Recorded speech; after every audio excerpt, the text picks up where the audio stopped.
Real Hip Hop, home of the Breakfast Club. I'm DJ Shante. This is Beatin Down Your Block. This is my personal podcast. It's the beginning of the new year. I got a dope, one of my favorite special guests in the building. What's happening? Check 1, 2, what it do? Run it. What's going on, Shante? Thank you for coming through, first of all. Right on. Thank you for having me. It's a pleasure. It's long overdue. I know we did Beatin Down Your Block when we were doing the music. Yeah. Like a couple years ago, when I first started it. Now it's podcast interviews now, so I appreciate you coming through again. Dope. So what's up? What's going down? The GOAT, the greatest of all Texans, 30 Days, 30 Deaths, Volume 2. That's just hit the streets, man. And looking at the responses, man, to have a bunch of legends and a bunch of guys that I look up to in the rap game giving me praise, man, that shit is... I'm cussing. No, you good. You good. Yeah, okay. you good. You good. That is like huge for me, and it's a real big thing. And I can't be more happy for the response that I'm getting. Mm-hmm. So it dropped. When did it drop? It dropped last night, actually. Oh wow. Okay, yeah. So I'm like, wait, you dropped the project, dropped and I ain't even heard it yet. Okay, I don't feel bad now. It dropped last night. Okay, you starting off the new year right? Yeah, I want to give you pretty much that. I want to go in that dedication Wayne mode musically, to where it's just work till it makes sense. Just keep working, and it's just pretty much everybody know me. I compare rap to basketball a lot, so I'm in my Kobe Bryant mind state. Mm-hmm. You can't hit the shot if you don't shoot. So I'm just finna just shoot it out there. I'm gonna keep shooting till I tap my rotator cuff in my damn shoulder. Mm-hmm. Okay. Yeah. And what this project is? I know this is different from the last one you dropped. Yeah, it's different because I went back to the essence of what we really do down here in Houston and in the South. We get everybody beat. We jack for beats like Cube did. Mm-hmm. You know what I'm saying? It's pretty much just them songs where, man, I wonder how he'll sound if he do this, or it's really pretty much me. This is my pickup game. Mm-hmm. And I'm just sparring lyrically and just where I can be a little bit more outspoken on these tracks to where I'm not doing as much thinking, because if it don't come to me naturally, then I don't like recording if I'm in there and I have to force something. Right. I don't like forced music, and it's just pretty much me just having fun. Okay. Any features on there? Yeah, I got Propane, chick that a real dope female artist out of PA, Brittany Renee. What? She's on there. Yeah, she very dope. She very dope. Brittany Renee? She I'm gonna have to check her out. Yeah. I got D-Lo on there, of course. I got my engineer Bambino, El Negro Day Baby, he's on there. And I also got a hot up and coming young artist named Bam Rogers. He's super dope. Heard of Bam. Yeah, he is super dope. Yeah, so it's pretty much everybody that I'm pretty much vibing with. And if I forgot anybody, man, it's 30 records on there, man. Don't kill me, man. Well, I can't wait to check it out. What else is going on? Pretty much, man, just me being vocal, me tapping into my art, my creative side artistically, my artwork. Me just working on my other project right now. I'm doing the follow-up to Lorraine Motel, which is the Autobahn Ballroom, what Elliot been getting on my butt about for the past year almost. It's a series that I'm working on that's pretty dope. Much socially conscious of everything that's going on within the world and in Black America today, but actually me doing the flip side. Mm-hmm. So it's pretty much I'm not really going along with what's going on, and I'm really not pointing the finger, because we at the point now socially everything's going on. We got to take some blame and responsibility. Definitely. You know what I'm saying? So it's pretty much I'm being the devil's advocate. Definitely. Yeah. So speaking of social media, you've been going hard on social media. Yeah. Very opinionated. I love it. I watch it every day. I call it factionated. Factionated, opinionated, all the same to me. Yeah. No, but I love it. I mean, because I don't really know what's going on in the streets. I can't really keep up, but like, just listening to you and just checking out what you got to say about things is kind of keeping me up to date. So what made you want to start doing that? Like, just start voicing your opinion more, or your facts? Pretty much, it's my opinion and facts. I've always been a debater since a kid in different situations. I could tell. I debate a lot. When I feel like, I feel like I don't talk unless I got something to talk about. Right. And like I say, this year I want to tap into a lot of different things. Like Joe Budden really inspired me to really want to do podcasts and really speak. You should. From a perspective to where I'm a lot older than the young crowd, and the way the generation has changed. A lot of people really don't know that, but I've been around for quite some time, and I'm a late bloomer. I'm gonna just say that, and it's just a lot of things that I see in society that I feel like we in a Me Too type of environment right now with socially, to where everybody just agree with whoever got the dollar or whoever they feel like shining or whoever they feel like on the forefront. They can just say anything, and since their following is there, everybody feel like, well, they agreeing with it. Right. So it's a point to where common sense doesn't play a factor. And I'm real big on common sense. Bandwagon. Yeah, it's a lot of bandwagon and common sense. It's like you don't have a mind of your own no more. And I'm one of these people, like, just because everybody going with the current, the wave taking you this way. So that's the thing about waves to me. And it just, I overthink a lot of things. You know what I'm saying? So I feel like a wave is current, and the current taking everybody that way. Nah, I'm going to swim against the current, way. And I'm the stronger swimmer. So I'm not going along just to get along. That's just how I am. And you think people like just playing it safe? Because you know now with social media, it's like they'll pull receipts on you. Yeah. They'll pull up some old shit that you said back in the day. Definitely. But I mean, at the end of the that's how you felt at that moment. So why would somebody want to hold that against you? You don't have definitely. You're not worried about that? Not at all. Simply because if I said something, I mean, we human at the end of the day. Right. At that time, I might was feeling this way, but now once I sit there and I let it resonate, and I go to thinking about, bro, that ain't right. Mm-hmm. So I'm for what's right, and I have kids. You know what I'm saying? I got a whole 16-year-old daughter in this wave right now to where she on social media. So if I'm sitting up here advocating for things that I feel like I wouldn't want my child to be a part of, I got to think. And, you know, I'm always told constantly, y'all got to watch what I say. You know what I'm saying? And I got to do this. But to me, I feel like I'm the man, you know. I'm going to speak for me. And it's pretty much like how Pimp used to say, you know, I'm speaking for me. I ain't speaking for what how Bun think. This how I feel. Right. These my feelings. And I feel like if more kids, we in a generation now where fathers not really present.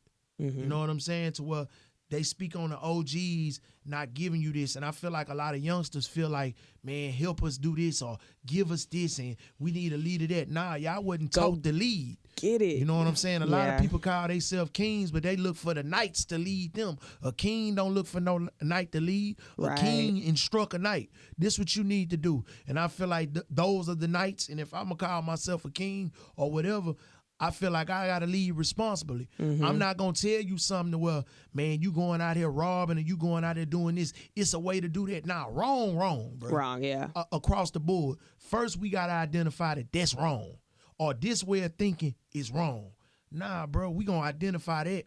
We going to know it's a code of ethics in the streets. I'm cool with that. But at the same time, first you need to know you doing wrong, bro. So whatever come your way, you got to be able to take that. I'm not just finna advocate that this cool simply because this person that you feel like just so street or so gangster saying that that's cool to do, I need to agree with him. Nah, bro, I'm for what's right at the end of the day. If I don't think that's right, I'm going to tell you, I don't agree with that. And I'm going to tell you why I don't agree with it. Then I'm going to give you the pros and cons of why I don't agree with it. And I see that too, because you be going back and forth. you be media. letting people have it. Yeah, but it's social media at the end of the day.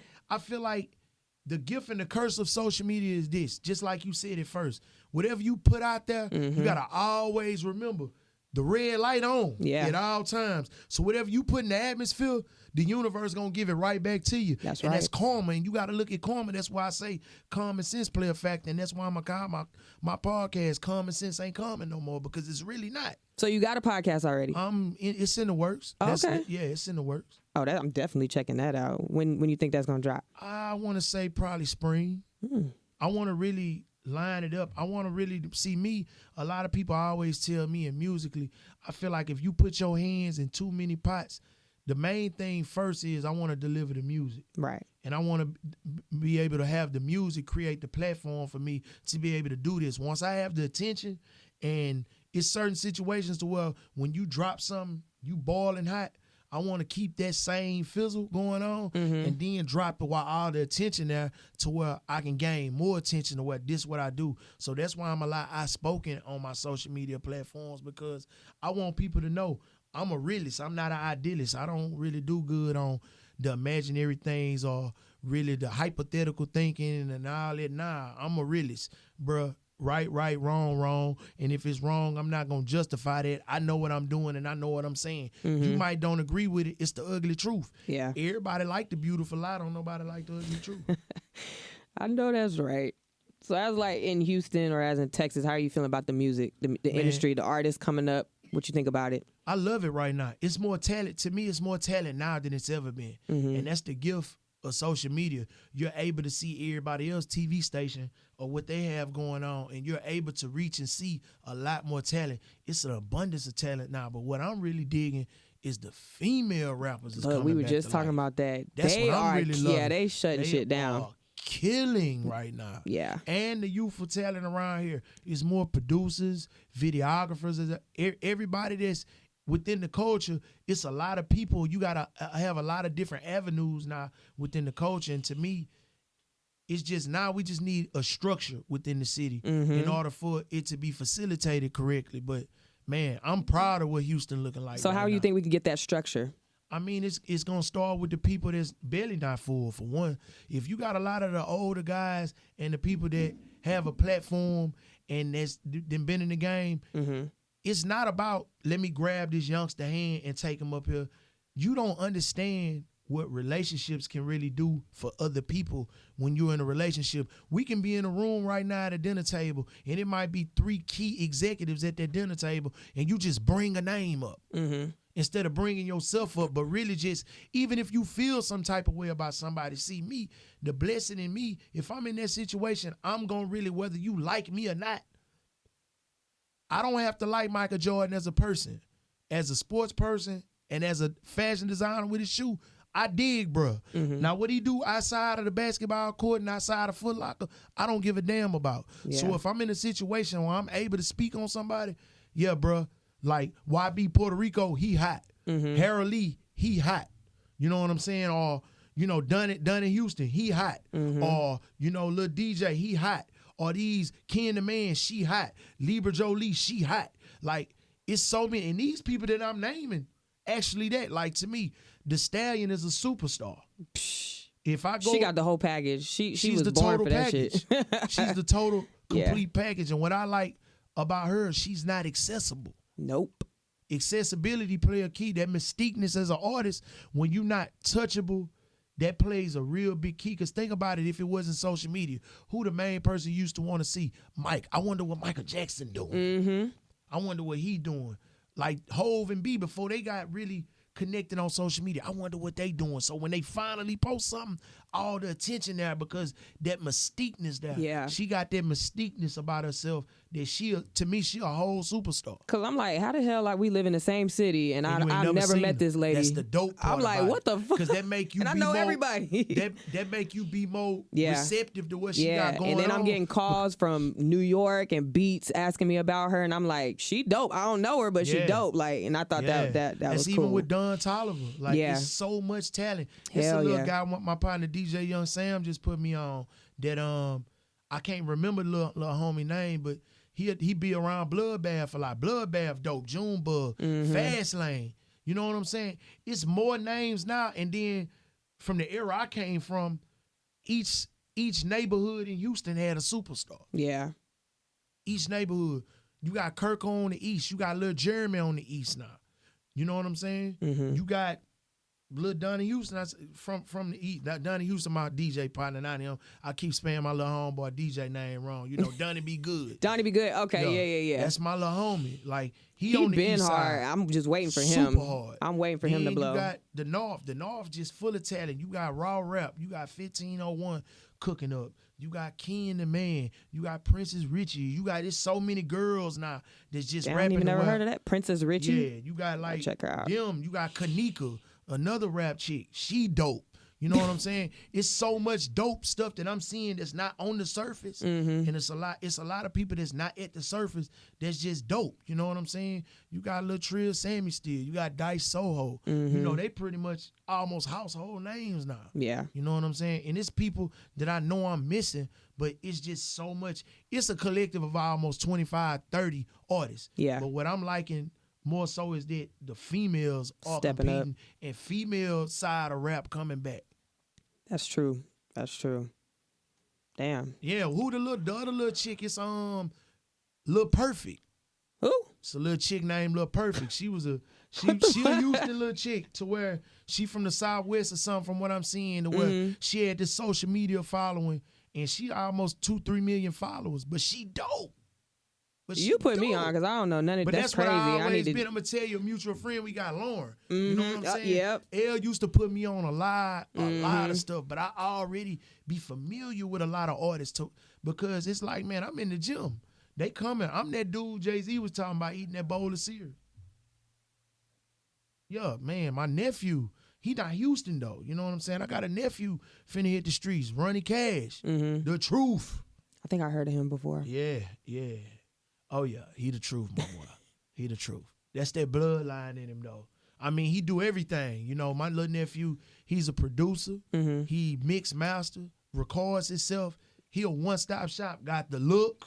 Oh, wow. The man look like he done went 4-time platinum already. He just a youngin' that get to the money and stay out the way. And I got to say this on there. We not helping him do nothing. That's all him. Because the thing was, like I told him a lot, man, it's about the kids right now. And that's what I think that's keeping Yeezy and all those kind of guys open a lot, because you got to change with the time. That's what I like about Gucci. I'm taking it just like our Gucci. I don't give a damn what it is. If it's new, it's fresh, I'm jamming it. I'm not knocking it.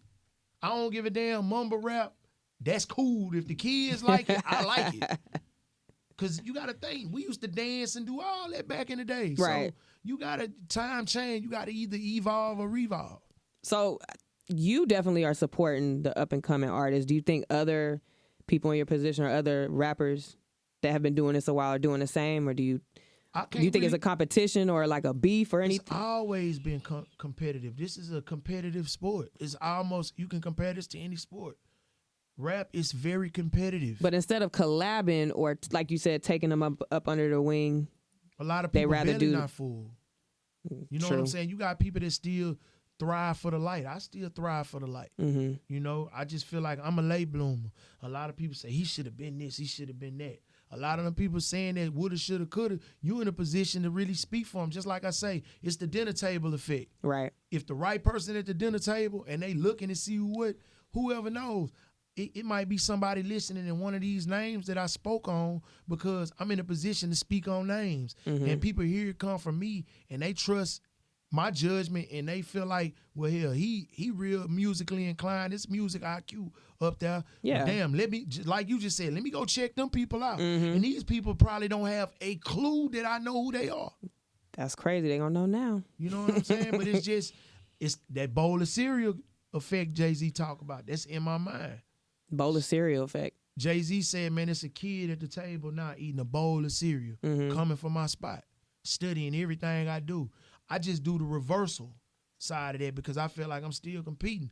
I feel like I haven't had my shot. I still haven't. Not that big platform. Picture me going to Sway. That's not fair. Picture me going to a Flex. That's not fair. I'm prepared for all them situations. Right. Because I feel like I want to see for Houston what hasn't been seen yet. You know what I'm saying? The one guy, when you speak on Houston, that's really my right hand that I can just put up against people that's very successful musically and that's really living that rap life. I've been watching Slim do this since 17 years old. Man, 38 years old right now and still doing the same thing. It and needs thriving. to be. And when you look at Atlanta, it ain't just a Slim. When I speak on living the actual rap life off rap, that's not trying to use the street life as a way to say this how I made it, to actually see a successful black man that I can look at to that didn't do no wrong to get where he at, stuck to his guns on how he went about it, There's and not made that many millions. of them. Man been a millionaire since 17. Damn. Off rap. You know, and as a rapper, to where now he not on social media trying to chunk himself or say that I'm this street cat, I'm this. Everything he done off rap. The man driving every car you ever want to drive. You gonna spot him with all the bad chicks that you want to be spotted with. He living that rapper life. And when I look at an Atlanta right now, everybody multi-millionaires, and it's more than 10. I feel like Houston has that, but Houston just need to tap into their audience and their culture and their station and get back to being recognizable to their culture and they surroundings. I'm not saying keep on shouting out R.I.P. Pimp C or DJ Screw. Now that's something we gotta move past, and we gotta start focus on current the events. new stuff. Yeah, you know what I'm saying? That didn't have its wave. I don't know how many more times you want to sit up there. The homage done been paid. Now we gotta pay attention to what's currently going on, right? And bring light New to Houston. what's current. Yeah, definitely. New Houston. Not even New Houston, just Houston alone. That need to be focused on right Yeah. now. Not the past, bro. I'm not living in that. This ain't a throwback Thursday. Because when I listen at the radio and I listen at a lot of things, me outside of Houston, you know what I'm saying? When they think about Houston, I don't want them to look at us like we a throwback Thursday. That's crazy. You're right about that. Yeah, I don't that's all we've been getting like a throwback Thursday. Think about it, what you want to hear. That's true. I mean, I'm here and I don't want to hear it, so I want to hear all the new stuff. I love Screw to death. Yeah. I love Swish House to death. I love UGK Pimp C to death. Shout out to OG Bun. It just really, him and Pusha T just gave me a massive shout out. Mm-hmm. You know what I'm saying? That. Massive. That's, man, them the guys that I always wanted to rap to get noticed by. In order to be noticed by them, man, that's a beautiful thing. And for him to use that, that's a perfect example of what you're saying. Yep. Do you think the older guys are being receptive to what's going on now? That's a prime example. Mm-hmm. Yeah, he's very, but Bun always been tapped in like that. He has been. And always supporting. Like, Yeah. I've never seen nothing different come from him. Yeah. Well, that's dope. You just really put me on for sure. So you got the project dropping, you got the podcast. Anything else you want to talk about? I just pretty much want to just talk about my project currently right now that whoever don't have it, 30 Days, 30 Deaths 2, man. I took it back to the essence of what Houston do. Mm-hmm. We just get everybody's stuff and murder them, man. I'm real big on lyricism, and everybody that I'm listening to that's very into that. I think rap is really getting back to that. I think it's still here. It's just in a different form now. Because when I listen to Baby and all them, actually Baby be saying something. You know, I like Lil Baby a lot. I like the wave. It took me a minute to go along with a lot of the things because I don't really like to listen to a lot of music because I don't want to get receptive to it. Like anybody know me, I listen to Shante 90% of my day. I'm on Pandora listening to 90s R&B and late 80s R&B. That's really what I jam because you'll find yourself in the studio trying to make a record that sound like somebody you've been listening to. Somebody else doing. Yeah. And the easiest thing and the advice that I can give to an artist, this the advice I got for an artist. Be yourself. Like find you. When you get in pocket of finding you and snatch yourself, because this really what I'm doing on 30 Days, 30 Deaths. It's just I started from when Hurricane Harvey hit. And I started going every day for 30 days. But then it started being so much music, I started just giving you once or twice a week. But then one of my partners, Tom G, the challenge guard, I started seeing him eat. I say, hold up. I got to go ahead and cut it up a notch on the eating. Because social media is direct to consumer. So my fans, I can make me a campaign to drop me something instead of set myself up for a drop date just through my fans. So what I did was I took the social media, Instagram got that minute. I'm finna go hard for a minute. And I'm gonna grab me an audience. Once I start grabbing that audience, what beat I need to do?